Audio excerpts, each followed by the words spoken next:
we've been talking to two gentlemen in the studio right there in Abuja, and they've been talking to us about the election morning. We're talking about security heading into the elections.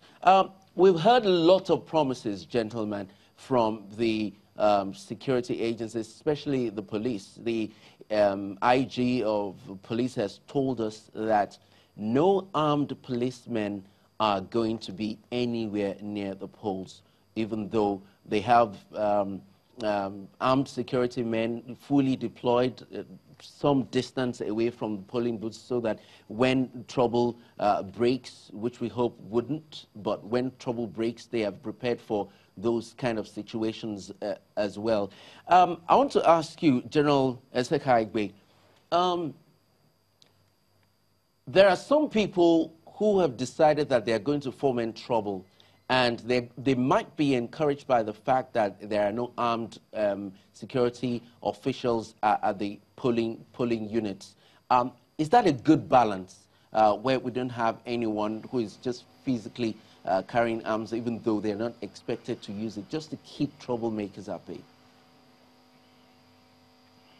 Yes, the distance between the inner corridor and the outer corridor is really not much.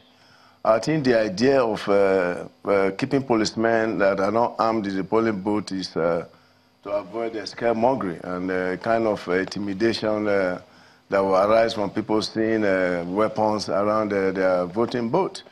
But the difference is not much, so if there are some elements who want to foment trouble, those in the outer corridor who are armed can easily come in to arrest those situations. Well, talking about security for VIPs, very important personalities during elections. Yeah, come every election time, we get told that the personal security aids of the VIPs, people like state governors, would be withdrawn, so that, you know, like any ordinary citizen, they can exercise their own franchise and then, of course, leave the polling units and go back home and wait for the announcement of results.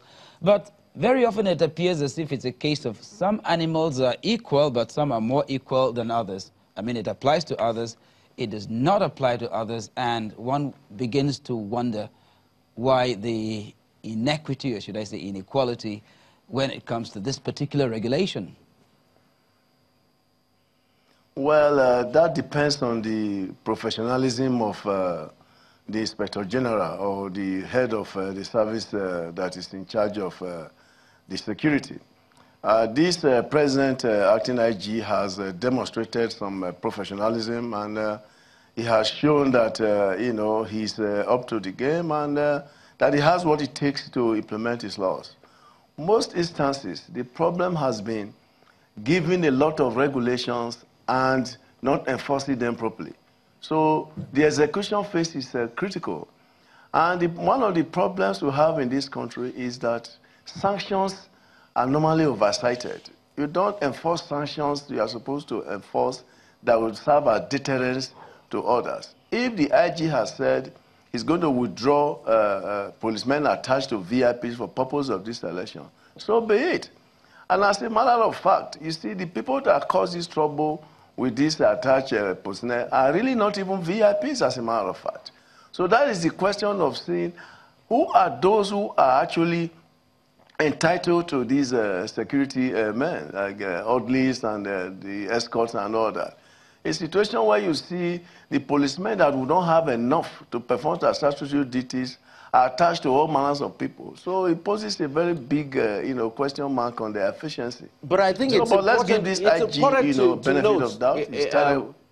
General, sir, it's important to note that the police PRO actually said much earlier yesterday that they have withdrawn police orderlies from all these people, and that any policeman found following any politician or any VIPs is doing that, is unsupported, and is doing that at his own risk.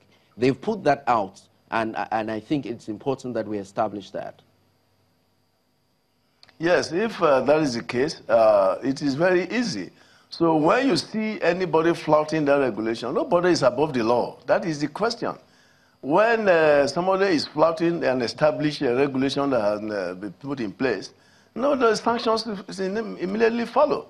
The media should also, and the observers should also help us in this instance. When you see a VIP with security men and weapons following them to the polling booth, it behoves on you to raise an alarm and report to the appropriate authorities. The good thing is that there are monitoring and operations centers both for the police and the military for this exercise. So information flow is very easy. And with tablets all over the place, you can easily even make a photographic image of such happenings and post it. And I know when they know that these kind of things are going to happen and there is consequence for such a violation, it will stop. It is not just enough to pronounce it, but there must be conscious effort to see these regulations implemented. So we all should be involved in reporting when we see some of these violations. Because if you don't start to enforce these sanctions, like using one person as an example, no matter how big that person is, you should not flout regulations that have been established.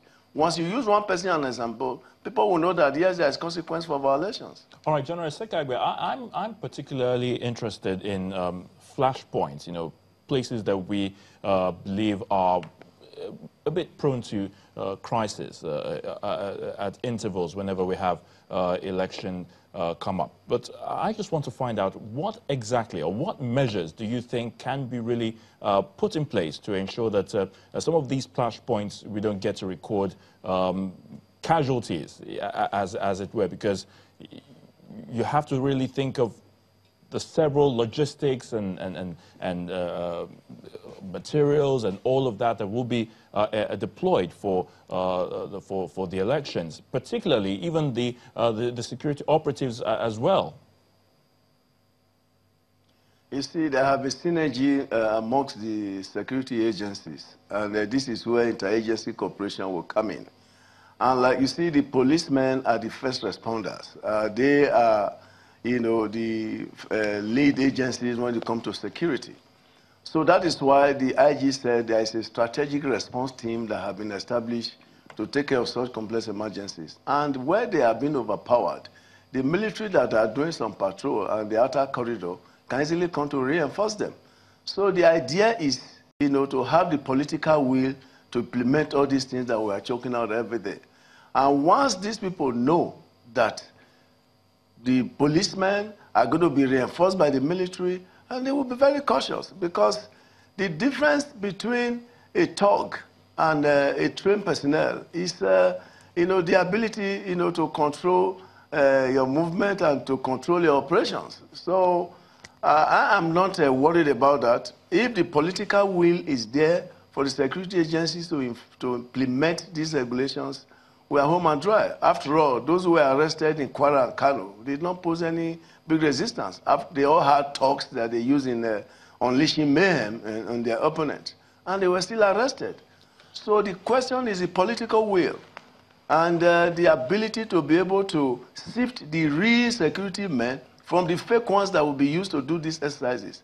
That is why I'm happy when the observer said that he saw security men with armband, which is a distinguishing factor to know those who are real and those who are not real. Because in most cases, the agents of this mayhem are not even real policemen or military men. So no matter how serious the mayhem is, the strategic response team in place that is reinforceable by the military can always tackle these emergencies when there is a political will and neutrality in the process.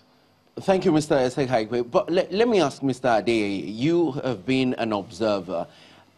I want to find out, how do you usually resolve a situation where we have parties, or we have election staff in far-flung places, and there are telecoms technical problems, poor network, probably because of rain, or probably because of the terrain that they're in is very difficult to reach them. And you need critical information from those places, or those teams need to send critical information back to base.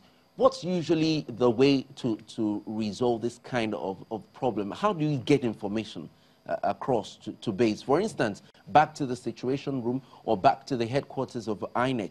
When teams in remote places or far-flung places have technical problems in terms of communication, how are those gaps bridged?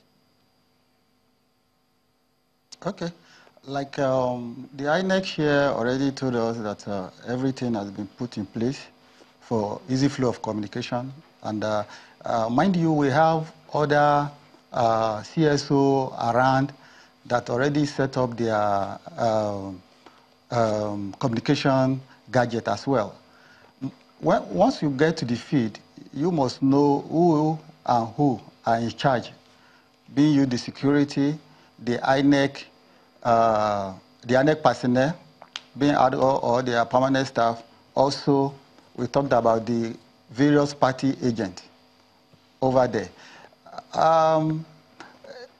With what we have in Nigeria, let me just be frank with you, it is practically impossible for total shutdown of communication. It's not going to work. Because if you have all those networking, if A is not working there, B must work. If B is not working, C must work. So even the police, also they are critical. With their, if the phone is not working, their walkie-talkie will work. So it is very easy to communicate across. Even if you are being deployed to a certain area and for the next 30 minutes, you are not being heard of, people will have to call you. What is going on here? What is happening here? We need feedback.